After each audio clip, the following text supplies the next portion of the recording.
ದೇವರು ಅಬ್ರಹಾಮನ ಕುರಿತಾಗಿ ಒಂದು ಅದ್ಭುತವಾದಂಥ ಸಾಕ್ಷಿ ಕೊಡುತ್ತಾರೆ.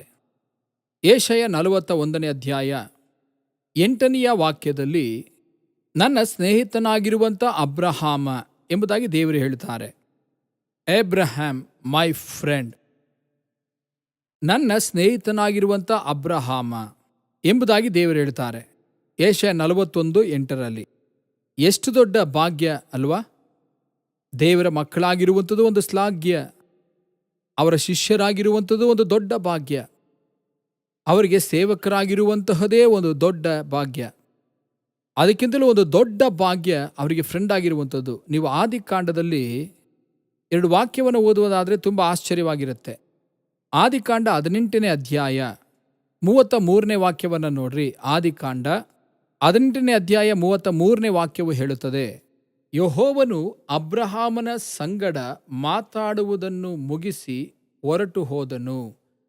ಅಬ್ರಹಾಮನು ತನ್ನ ಸ್ಥಳಕ್ಕೆ ಹಿಂತಿರುಗಿ ಹೋದನು. ನೀವು ಸ್ವಲ್ಪ ಆ ವಾಕ್ಯವನ್ನು ಚೆನ್ನಾಗಿ ಗಮನಿಸ್ರಿ. ಯೆಹೋವನು ಅಬ್ರಹಾಮನ ಸಂಗಡ ಮಾತನಾಡಿ ಮುಗಿಸಿದ ನಂತರ ಹೊರಟು ಹೋದನು. ಅಬ್ರಹಾಮನು ತನ್ನ ಸ್ಥಳಕ್ಕೆ ಹಿಂತಿರುಗಿದನು. ಹಾಗಾದರೆ ಅಬ್ರಹಾಮನು ಕರ್ತನೊಂದಿಗೆ ಮಾತನಾಡ್ತಾ ಇದ್ದಾರೆ, ಪ್ರಾರ್ಥಿಸ್ತಾ ಇದ್ದಾರೆ, ಮುಗೀತು. ಈಗ ಅವ್ರು ಹಿಂತಿರುಗಿ ಬರ್ತಾರೆ ಅಂತ ಇಟ್ಕೊಳ್ರಿ.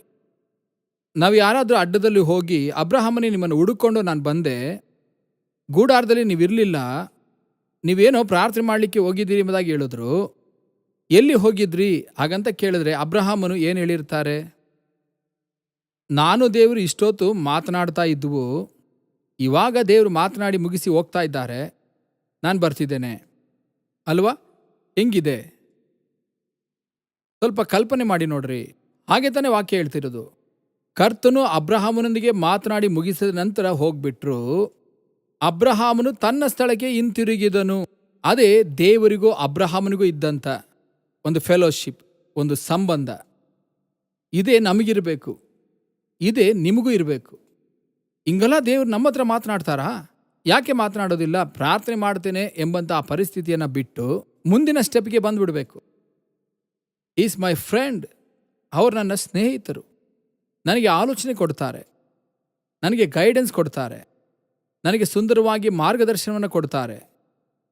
ನಾನು ಅವ್ರ ಹತ್ರನೇ ಎಲ್ಲವನ್ನ ಕನ್ಸಲ್ಟ್ ಮಾಡ್ತೇನೆ. ಈ ಹವ್ಯಾಸಕ್ಕೆ ನಾವು ಬಂದುಬಿಟ್ರೆ ನಿಮ್ಮ ಆತ್ಮಿಕ ಜೀವಿತ ತುಂಬ ಇಂಪಾಗಿರುತ್ತೆ. ಹಿಂಗೆಲ್ಲ ಆಗುತ್ತೇನ್ರಿ? ಆಗುತ್ತೆ. ಬಿಸ್ನೆಸ್ ಮ್ಯಾನ್ ಹಂಗಿದ್ದಾರೆ, ಯವನಸ್ಥರುಗಳು ಹಂಗಿದ್ದಾರೆ, ಅನೇಕರು ನನಗೆ ಗೊತ್ತಿದೆ.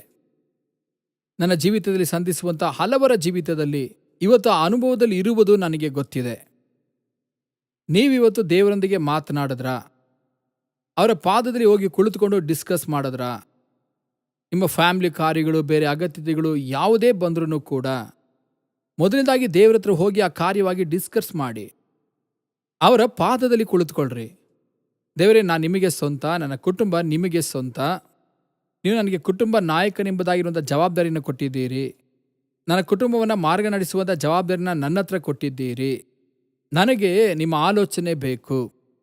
ಇದರಲ್ಲಿ ನಾನು ಏನು ತೀರ್ಮಾನ ತೆಗೆದುಕೊಳ್ಳೋದು ಗೊತ್ತಿಲ್ಲ, ಈ ಅಗತ್ಯಕ್ಕೆ ಏನು ಮಾಡೋದು ಎಂಬುದಾಗಿ ನನಗೆ ಗೊತ್ತಿಲ್ಲ, ಈ ಬಿಸ್ನೆಸ್ಸಲ್ಲಿ ಏನು ಸ್ಟೆಪ್ ತಗೊಳ್ಳೋದು ನನಗೆ ಗೊತ್ತಿಲ್ಲ, ಈ ಮನೆಯನ್ನು ತೆಗೆದುಕೊಳ್ಬೇಕಾ ಬೇಡವಾ ಗೊತ್ತಿಲ್ಲ, ಈ ಕಾರ್ಯವನ್ನು ಮಾಡ್ಬೋದಾ ಬೇಡವಾ ಗೊತ್ತಿಲ್ಲ, ನನಗೆ 2 ಮನಸ್ಸಾಗಿ ಇದೆ.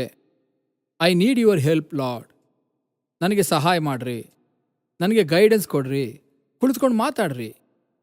ಪ್ರಾರ್ಥನೆ ಎಂಬುದು ಹಾಗೇ ಓದ್ವಿ, ಏನೋ ದೇವರಿದ್ದಾರೆ, ಪ್ರಾರ್ಥನೆ ವಿಜ್ಞಾಪನೆ ಪಟಪಟ ಅಂತೇಳಿ ಹೇಳಿದ್ವಿ, ಹಾಗೆ ಬರುವುದಲ್ಲ. ಪ್ರಾರ್ಥನೆ ಮಾಡಿ, ಆ ವಿಜ್ಞಾಪನೆಯನ್ನಿಟ್ಟು ಪ್ರಾರ್ಥನೆ ಮಾಡಿ. ಆದ ನಂತರವಾಗಿ ಕೆಲವು ನಿಮಿಷಗಳವರೆಗೆ ದೇವರೊಂದಿಗೆ ಒಂಟಿಯಾಗಿರ್ರಿ, ಮನ ತೆರೆದು ಮಾತಾಡ್ರಿ, ನಿಮ್ಮ ಕಾರ್ಯವನ್ನು ಅವರಿಗೆ ತಿಳಿಯಪಡಿಸಿ ಆಲೋಚನೆಯನ್ನು ಕೇಳ್ರಿ.